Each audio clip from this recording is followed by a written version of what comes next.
Hi there and welcome to What is Health. Today I'm joined by Kevin and Vanessa. I called Vanessa Rebecca for about 3 years and I didn't correct you. I got it right today, yay!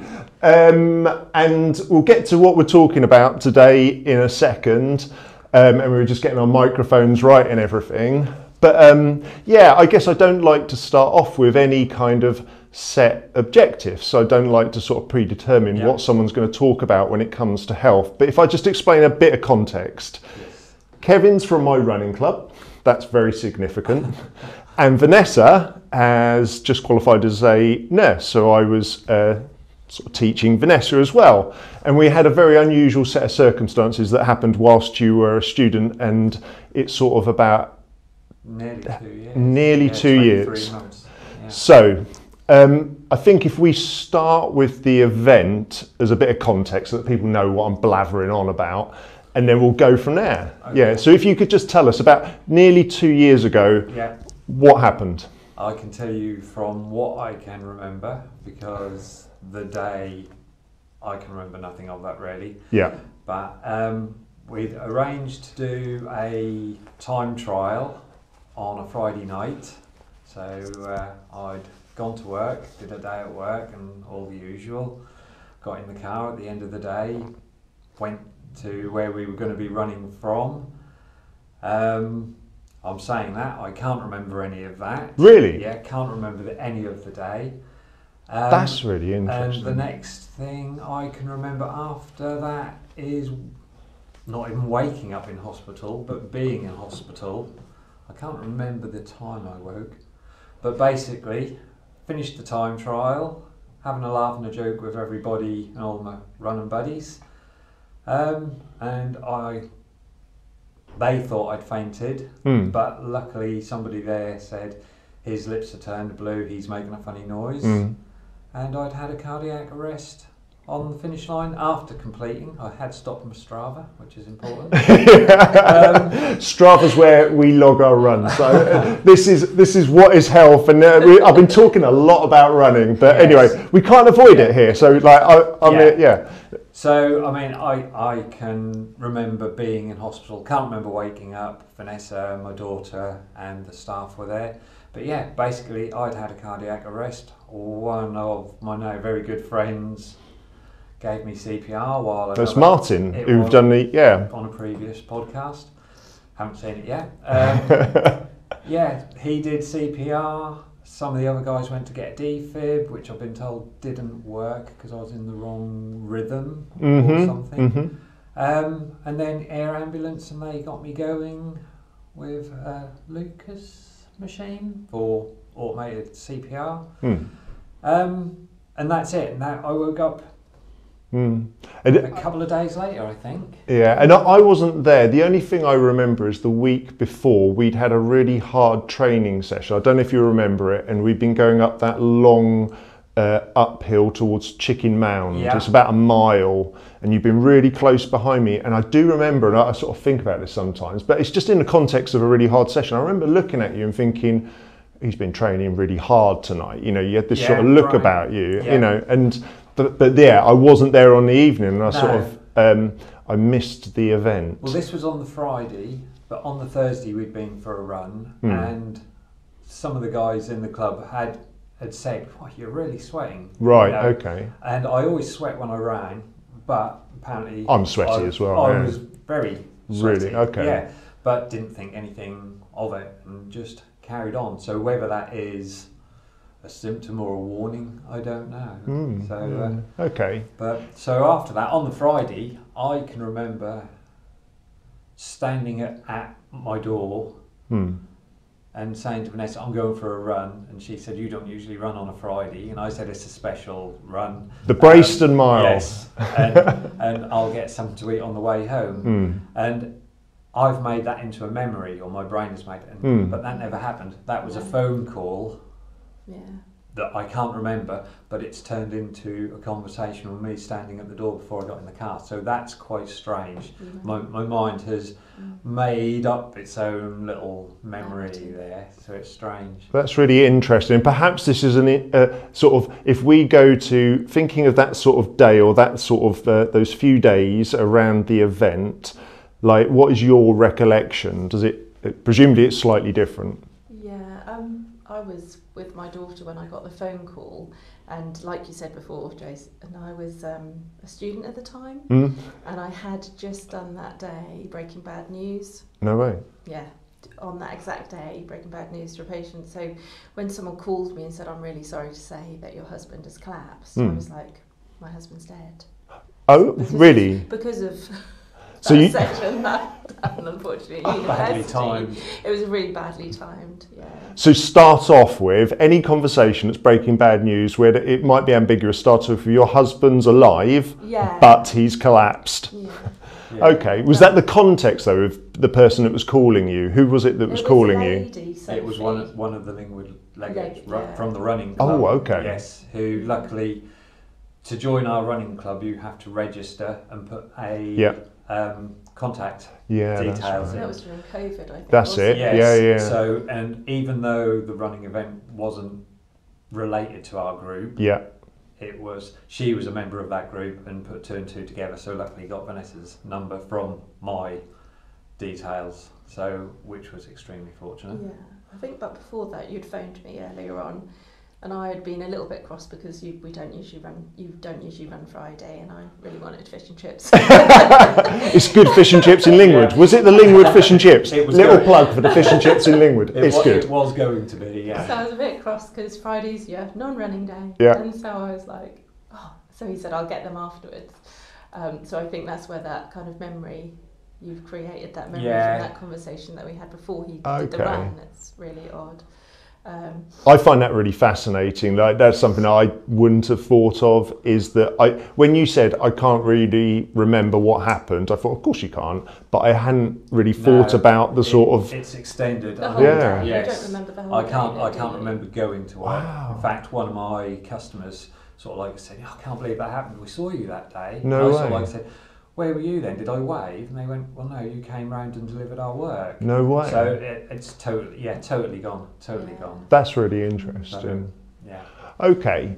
I suppose that's the event. We've orientated everyone to what we're really sort of focusing in on. But I think there's loads of stuff when we think about health that's sort of tied up in this. We're getting into a little conversation about, what gives us sort of well-being and what we enjoy from our lives and some differences. We were talking about travelling and those sorts of things. So what drew you to running as something that you want to do every day apart from Fridays? I think at one point I did get extremely overweight. I say extremely. I was overweight. I needed to lose weight.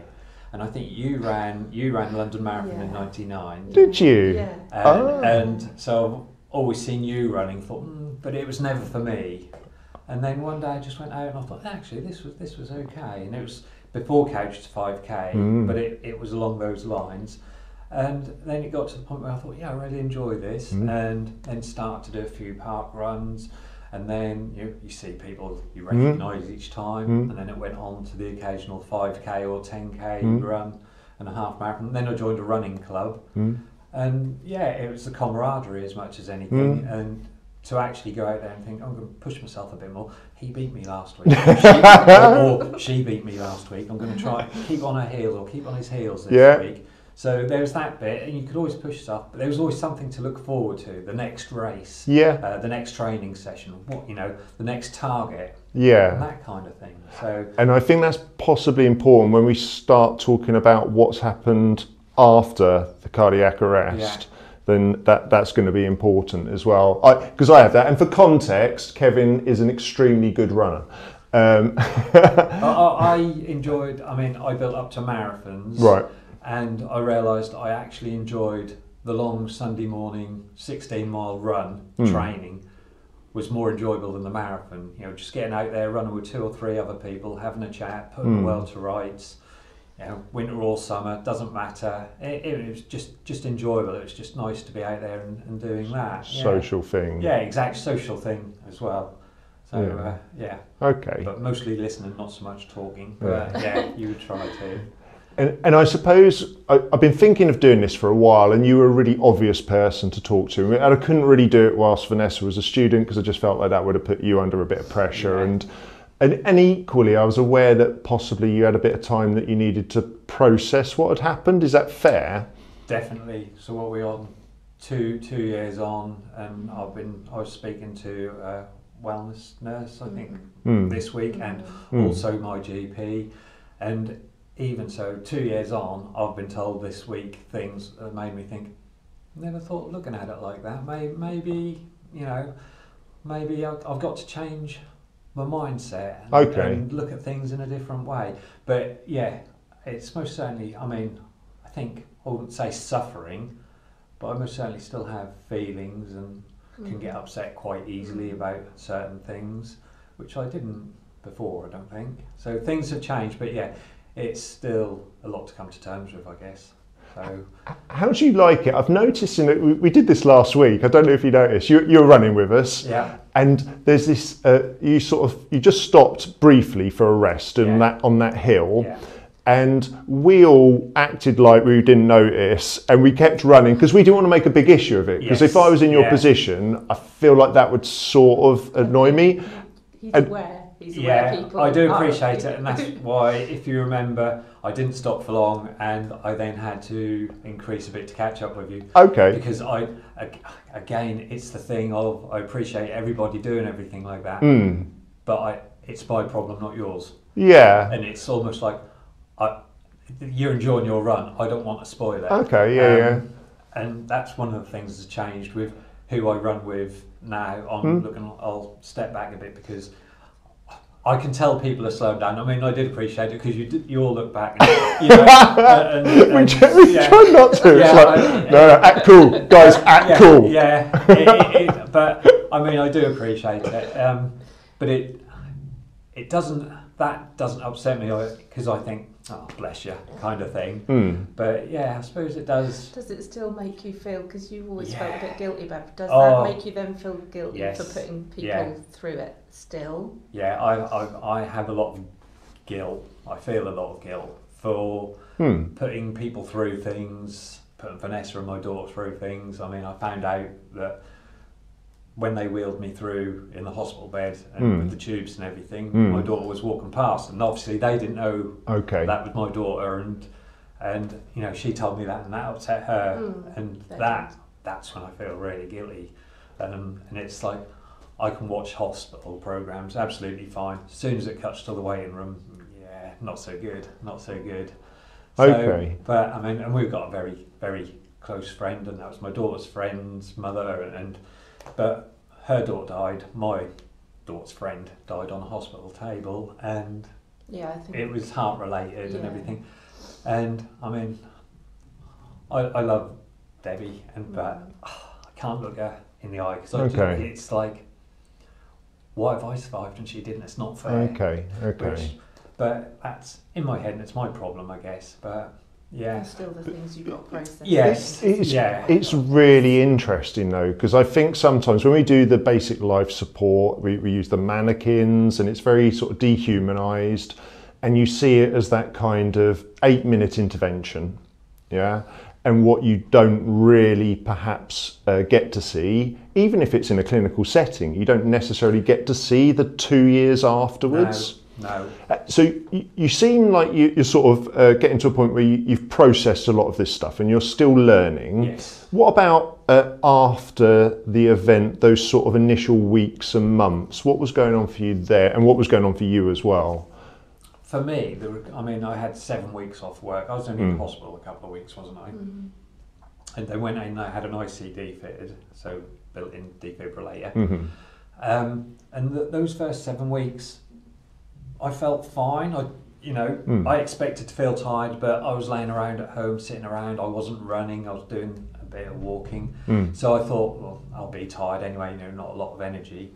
So the first few weeks didn't I don't know. I didn't really have a lot of chance to think about it because there was a lot of people come round and see you first of all as well. You know, a lot of phone calls, a lot of people come round to visit you, and that obviously dies away because people have got their own lives to get on with and everything. But the first few weeks, I don't think I really thought too much about what have I been through. Okay. And it's not until you then start going to rehab, I guess, where it's then like, oh yeah, that did happen. Okay. So. But I think this might sound weird, because I can't remember any of it. It's almost like telling a story about somebody else. Okay. So to say, how did you feel afterwards? Well, I didn't feel any different because nothing had happened. But, and how about you, sort of in this similar sort of period, it's almost like you were sort of in a sort of overdrive, and it's this sort of like, wasn't me because I can't recall it. What was going through your mind during this early sort of stage? Were you, actually, because of your profession, and am I right in saying you did midwifery before you did nurse? Yeah. You're like super qualified. So yeah, did you process it differently because of that? I think sometimes you know a bit too much, so you Okay. worry a bit more. Yeah. So I think when Kevin was in intensive care and he couldn't really recall a lot and would keep repeating things over and over again, I was really worried about like his mental, not like him having sort of long-term impairment because of oxygen, you know, not being sort of without oxygen and things like that, and you kind of know a bit too much, and so then you start going to those places where you think, oh, something might really be wrong with him. That's interesting, because my perception of you would probably be incorrect. It would be, well, you're a qualified midwife, qualified or nearly qualified at this time nurse, therefore you're equipped to sort of deal and manage with this completely, therefore I can sort of leave you to one side, perhaps. That's interesting. I can remember you saying that they did a test on me, and to me it was just a test, but you knew what they were testing for. Right. It was to see if my organs had failed or whatever. Oh wow. Yeah. But to me it was like, you know, just pee in this cup, but to Vanessa it was more of like, yeah, well, I think you have, don't you, at uni? It's all very matter of fact and black and white, and it's the kidneys can, you know, not be perfused as well and things like that, and so you're kind of really aware, aren't you, of all the things that could happen, and so then you're looking out for that, and you're like hyper vigilant about that. So I was really relieved when his memory did come back and he did start to remember things, because for a while there it was kind of just, you were on a bit of a loop, repeating. I don't know. You know, Yeah, it's definitely, I can attest to his memory now. I've got specific minutes per mile, distances you've run, all of that stuff. Yeah. Very good Strava knowledge. I have been very lucky to come through it with, well, I would say zero impairment on that side, apart from obviously forgetting the day kind of thing. But yeah, I have been very lucky, and it was down to Martin and the other guys jumping on me and getting, you know, just making sure as quick as that. Yeah, we didn't get your consent. He just spoke about that in his podcast. Did he? But I didn't stop him because I knew it would marry up with this podcast, and I didn't think you'd mind because you were coming in. And it was an interesting perspective in terms of that sort of emergency, what do you do? Yeah. And, you know, he talked about that. So coming past this sort of initial weeks and months, presumably then you've started to, you sort of talked about, you refocused, and it sort of changed the way you look at your life a little bit. Is that fair? I don't know if it's cliche, you know, everyone says, oh, you're so lucky, you know, I bet you look at life differently. And yes, and I think in a way you do think, right, I'm going to take every day as it comes now, because you never know how long you're going to be here, especially with the experiences that we had quite recently, really, and everything. And I do think, oh, live life to the full. And I don't worry about like holidays and that anymore. Whereas before I'd be like, oh, should we do that? Whereas I'm like, yeah, come on, let's just do it. And silly little things, just like going out for a meal or doing something in the evening, going for a walk or something like that. Yeah. You know, before I'd been like, can't be bothered. But now I'm, you know, yeah, come on, we'll do that. So I suppose little changes like that there are. But yeah, it's obviously made me appreciate things a bit more. Yeah. Not I've take been too much for granted. I've been sort of mindful, because the only context I usually see you is in the running context, and I've sort of always been mindful of you sort of give yourself a bit of a hard time on before the event, super fast. So I remember we did the Wyndham 20 mile, and you were like just like half a minute behind me or something like that. I can't remember. And now, is that difficult that you aren't as able to push yourself or be as fast? How do you cope with that? It's been one of my biggest problems, definitely, because like you say, comparing PBs, and I'm thinking, I used to run with those guys and they're a minute a mile quicker, etc., etc. We all know how good you are. It's all right, but yes, I know. It's now. I had an experience the other day where somebody, I said to them, well, I've been for a run, but it wasn't as far and it wasn't as quick as it used to be.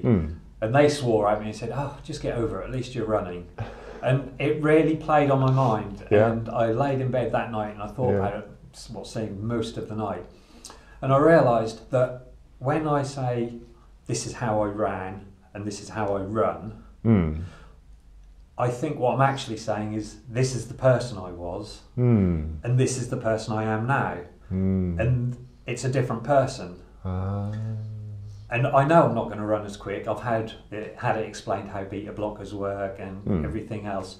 So again, that's what I was talking to my doctor this week. So it's a mindset. I've got to step back from where I was and say, yeah, okay, forget those PBs. Let's have a look at a new PB and accept the fact that, yeah, I am lucky I am still running, because for my well-being, I was desperate to get back to the running club, even if it was just to stand on the sidelines and shout, well done, keep going. I remember that. Because not all my friends, a majority of my friends are people I used to see every week, because I'd run with a bit of banter, still plenty of banter goes on. And it's that, so it's I've got to change, but it is hard to think, it's almost the why me bit bitter about it. You know, I ran a marathon 3 weeks before it happened, and I was happy and everything, and then all of a sudden, but you might not do that again. So it is hard to accept, but I guess it's different levels, because I am still running, and I should be happy about that. I am a different person, but I've still got most of my life as it was. You know, the important bits are still there. And it sounds horrible, but at least I haven't lost a leg and I can't walk or anything like that. So it's in degrees, but dealing with what I've got to deal with. I'm now coming to what's that, 2 years on, 18 months more running. You know, I didn't run for 6 or 7 months, I think it was. Or was it not even that long? I genuinely don't know. No, I remember 7 weeks. I remember you pitching up and everyone was like, oh, brilliant. And I think you watched. And then I'm sure the week after there was a walk runny or a fast walk involved, and I'm pretty sure it was pretty How did you feel then with that? From my point of view, I guess with my kind of like there's a research department here, and I know there's a piece of research that they did post cardiac incidents and those sorts of things and blah blah blah. So I saw you and I thought, oh, that's great. But what was going through your mind? No, I think people thought I was a bit strange because I didn't actually worry as much. Okay. No, and I don't know why now I didn't worry as much. I think you're always with people. You tracked me using my watch for a while, didn't you? Yeah, but you used to send me a thing to track you and stuff. And we tracked you. Sorry. Other people were worried about that definitely happened at that point. But I think because he had his ICD in, and he was on medication, and he's really good at taking it. He does take it. That I thought, well, actually, if anything happens, that's going to kick in. I was kind of like more thinking about, before when he used to run on his own with nobody for miles and miles and miles. Yeah. If that had have happened then, he wouldn't be here. Okay. So, it was. You were in the right place at the right time with the right people, but now you've got something. So I kind of feel a little bit maybe more confident. Yeah. I mean, it was for the 3 nights 3 nights before the cardiac arrest. I had been running around country lanes with a torch on. We live out in the country where you sometimes don't get a car that passes you. Yeah, you lived in me, I think. So I was very lucky that it happened when it happened. Yeah. Run in the dark, don't you? Yeah, which what you do. But Yeah. So it's more of a worry for you than me. Yeah, but it's think. strange because I don't know. But then maybe I was writing my dissertation at the time. I was too preoccupied. Maybe that was a good thing. If you could just park that, I've got a capstone to finish. Yeah, I've got a capstone to do. So maybe it was kind of handy. I had something to kind of like to think about as well as you. Yeah. Yeah. Well, it's really interesting, I think, to hear that kind of different perspectives. I think sometimes in any area of nursing or healthcare, we think of couples as kind of having exactly the same experience of the condition, whatever that condition is, or the event. And it's not, is it? You know, there's going to be that slightly different perspective. Thinking of the professionals that you've interacted with, you sort of alluded to a wellness nurse. Yeah. What has really helped you during this period? What has helped me? I mean, on the cardiology ward. Sorry. GPS is kicking in. Sorry about this. You're in the right place. It's fine. We had my phone going off. Oh no! Quick, stop. We'll put some music on. Yeah, put it on silent. Yeah, sorry, I forgot where I was going to go with that as well. Eh? You're right. I'll just throw that over. Maybe Siri. We can try asking Siri. So what has helped on the cardiology ward? Mm-hmm. Yeah, I mean, and the ICU, because I can remember walking around the ICU. I think I know there was a big whiteboard with things written on it to try and make you remember where you are and what day. Oh, really? Okay. I remember Wimbledon being, but that's about it. Yeah. But I mean, the nurses and the HCAs on the cardiologist ward, they were brilliant. I mean, you were in Wimbledon? No, I wish. No, the whiteboard had Wimbledon on it. Yeah. Oh, okay. All right. Yeah. No, there's a whiteboard and it had dates on it and things that were happening and things like that. Okay. So that every time you woke up, you'd look at it and you knew where you were. What day it was. Yeah. So I mean, they did a brilliant job. I mean, just how they keep it going all the while, and you know, so good at what they do. The doctors were good. Didn't see much of the cardiologist, but then when you see how many wards there are and everything, I suppose that's understandable. I mean, they looked after me, and after that, I must admit, I didn't find the rehab course very good. They have like classes once a week for rehab.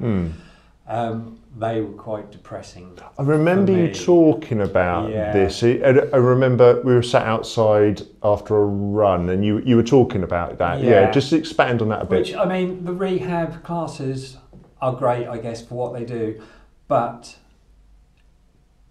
the big difference, one of my bugbears is the difference between a heart attack and a cardiac arrest. Yeah.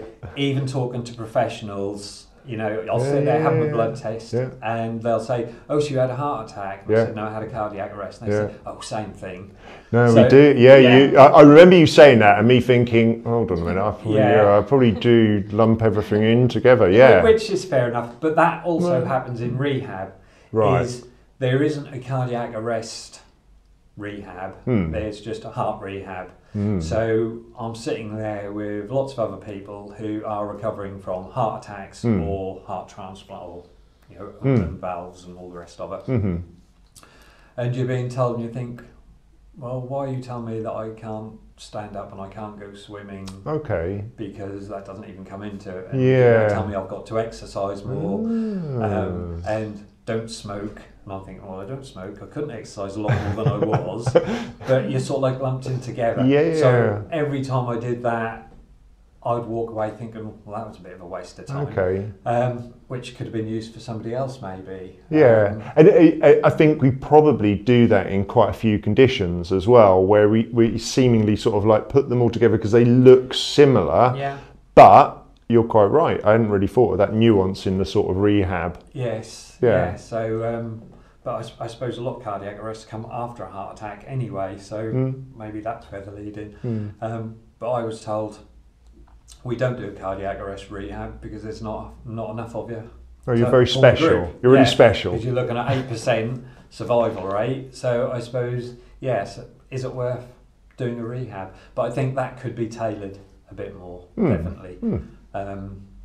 And even looking at the individual and saying, well, they already exercise, so what's the point of getting them to stand up and sit on a chair 20 times, that kind of thing. But then for the majority of the people in the class, that's hard work for them. Yeah. So, but I mean, I spoke to the cardiologist, had ICDs. The ICD people are really good, that's regular, and they can either look at it remotely and do bits and pieces, or you go in and they call it up. And that's quite strange when you're sitting there and all of a sudden you think, oh, palpitations, that's because they've turned the heart rate up just to make sure it's working. So that's So I'll come back to the wellness nurse, and as Kevin's been having this period of rehabilitation and then progressing into sort of like the longer recovery, which has included presumably this wellness nurse, have you had anything or wanted anything or needed anything? Dreadful in it. I think I just keep going. Maybe. Oh, I don't know. It's difficult. I don't. Yeah, that's quite hard for me actually, because I'm sitting here now thinking it's quite selfish because I've never said to you, do you need any help? I don't know. I don't think it is. I think it's a healthcare phenomenon that we. I suppose when we've got limited resources, we direct them at the person most directly affected, and then perhaps it's harder to. I think I don't think anyone obviously offers you anything. You know, nobody, you know, at the hospital. Sort of checks with you and then says, "Are you okay?" That doesn't happen as a matter of course, and maybe for some people they'd need to. I mean, I'm quite good at accessing things if I need to. I'm lucky I work within the NHS and have access to wellbeing and counselling and different things like that, so I could if I felt I needed it. And you go on a holiday about once a month as well. Yeah, maybe that's what I do. That's my therapy. Booking lots of holidays and going away. Lots of sunshine. But I suppose also, we sometimes, when sort of in my nursing practice, I would always see the things that we do to help ourselves as being under the sort of banner of the NHS, and it's not. You've talked very clearly about the benefit of the running club, and presumably you found ways of also managing and coping. I think as you were saying that, I was just thinking about all the really good friends I've got who really listen, and I think that's the thing with everything is definitely that listening. And when you were talking about people saying, oh, it's okay because you can run already, I think people should stop saying things like that and just listen to how people feel rather than saying, oh, well, you're okay, you're still running. Well, you don't know how that feels to that person. Because actually it's such a big change, isn't it? It has such a big impact on you that I don't know, when people talk about it, then you should, I don't know. I think there is. I think sometimes I've definitely felt this as a person just in my life, and as a nurse, I felt that kind of desire. I want to fix everything. And I think people I find it really hard to just kind of just listen. We do it with running injuries. Like if someone in running, they said they've got an injury, I think, well, shut up and I'll tell you how to fix it, rather than just kind of hear them out, and then they eventually tell you what helps them. And I think as a healthcare professional, often I want to seem like I know what I'm talking about. I want to seem helpful, and I think that's possibly where it comes from. But I don't think that you should do that when you're running and talking to someone about their running their injury, because you've got to have time off as well. And I mean, I don't know what I'm talking about. We know two GPs who are in our NCT group, which is National Childbirth Trust. Yeah. And it wasn't until like a week before our children were born that we found out they were GPs, and they said that's because we wanted to be treated like normal people, like new parents, like you did. So I can see what you mean about you want to tell people why haven't you done this and why don't you do that, but I can understand at the same time why you don't. I think you're being charitable. I think it's just that I've got too many opinions on things. I think a lot of people like that. But it's quite funny. This is just a quick anecdote. You say about running injuries. When I went back to the Legates on one of my first runs, we were running Sheepy Shuffle. Oh yeah. There was a guy. I remember that. A guy there, and he sort of like said, he caught up with me and he said, "Is this as fast as you're running?" So I said, "Yeah, I'm taking it easy. I'm just on the way back," sort of thing. He said, "Oh yeah, me too." He said, "Oh, I have had terrible shin splints for the last few years." And we talked about a mile and a half of this route about his shin splints and how and all the rest of it. So he said, "So what you come back for? Is that something?" And I said, "Yeah, I died." And he went, "You win." So different levels of running injuries. But that was quite a good one. Well done. Mic drop. Yeah. Okay, so the wellness nurse. This is new to me. What is the wellness nurse? This sounds like something that you're finding useful. It was. I went along to the GPs, and it was just to have blood tests, and the lady that was taking the bloods and all that. We were just chatting and all that, and she said, "Have you spoken to anybody?" And I said, "Well, not really." Wow. Because when I spoke to somebody before about counselling, it was almost like when I'm talking to them on the phone, it was almost as if they said, "Are you having any dark thoughts?" And as soon as I said no, they said, "Okay, then that's the end of the course." It was almost like, "Well, you're off our books. You're not going to be." You don't meet the criteria. Yeah. It's a weird barometer, isn't it? But there are, you know, if I'm not having dark thoughts, I think their time would be better spent on somebody who, you know, it's saving a life, isn't it? Really. So the lady who was taking the blood, she said, "Have you spoken to anybody? We've got a wellness nurse here. Do you want me to make a new appointment?" And it was just it started off as a 10-minute phone call, and you know, it was just like talking to an old friend. Really, she didn't offer me any silver bullets, no instant cures or anything, but like, "How are you feeling? Why do you think you feel like that? Well, have you thought about this way instead?" And I mean, I've had 3 of those, and this week I've said, "You know, I feel so much better." She said, "Well, I won't bother you anymore, but you got my number, call me if you need be." And that's helped more than the initial. And that stemmed from that. It would be very easy for the person you were seeing for your whatever yearly checkup or something, or the checkup, to have not done that further question. Sounds to me like she sort of was inquisitive and sort of prized it out of you, and without that. I might have been a bit emotional that morning. Were you a bit cross about the blood test or something? Yeah, possibly. Yeah. Oh, so all right. Yeah. He was probably right. Yeah, it's like, why can't you get the blood out? I've got nice veins. I have really nice veins, but they can't do it to me either. I think they're too. They all say it's too small, which I feel like they're gaslighting my veins.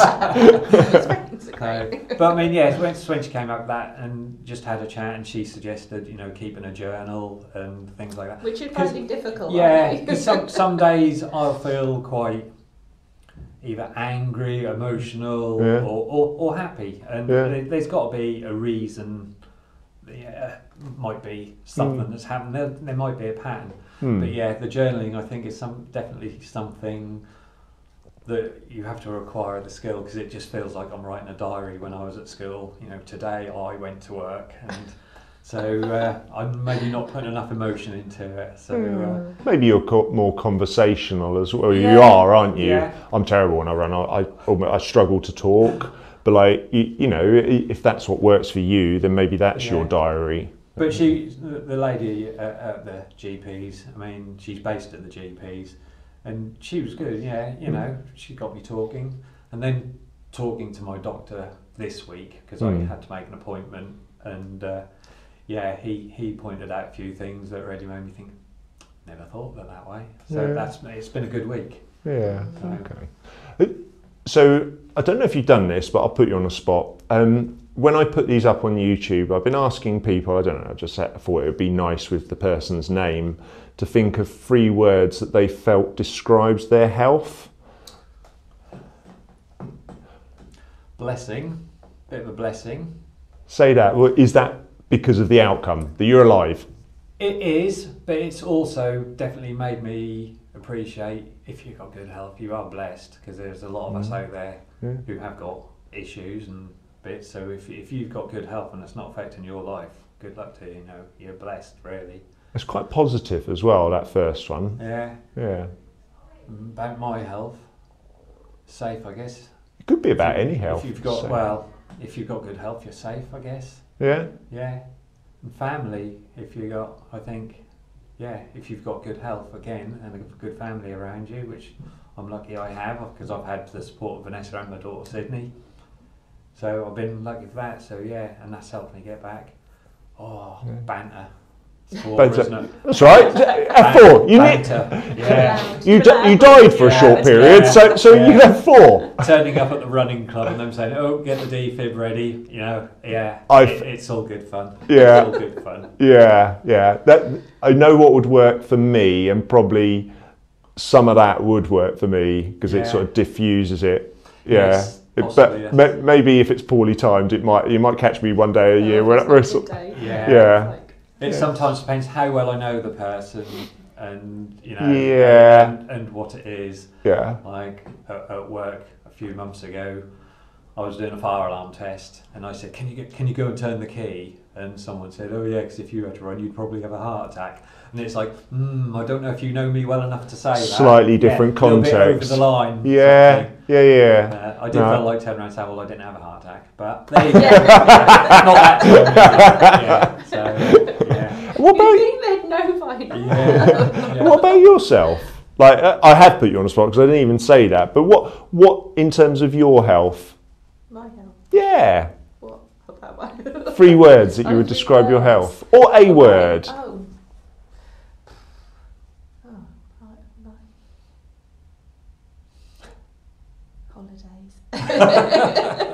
We spoke about that, didn't we? Yes.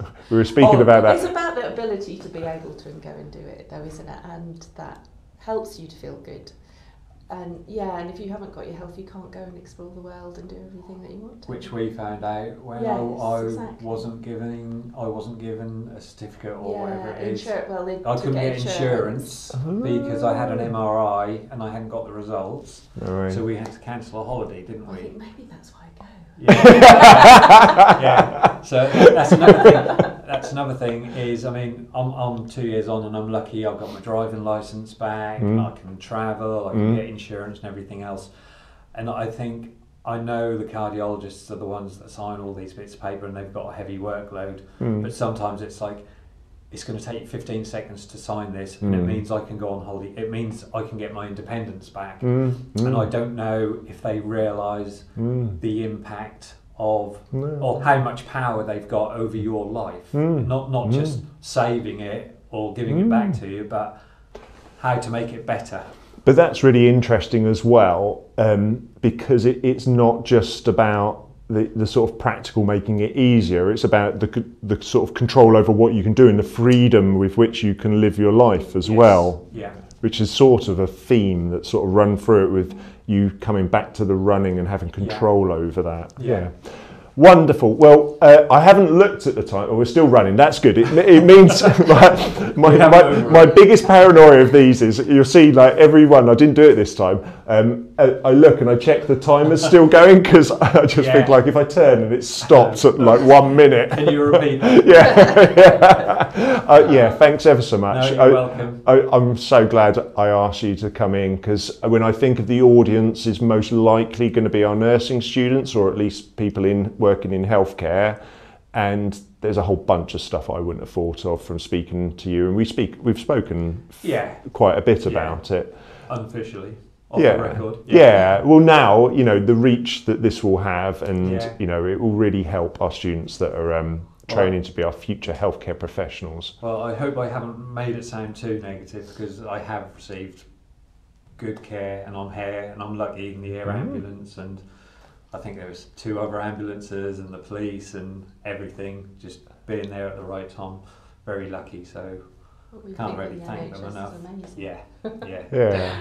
I think it's incredibly positive. It's an incredibly positive story of how someone can recover, not just physically, because that was somewhat short-lived, but that kind of emotional and social sort of impact as well. It's a work in progress. Yeah. I'll get there. Brilliant. Thank you ever so much, and thank you. You're welcome. Thanks. Wonderful. Thank you.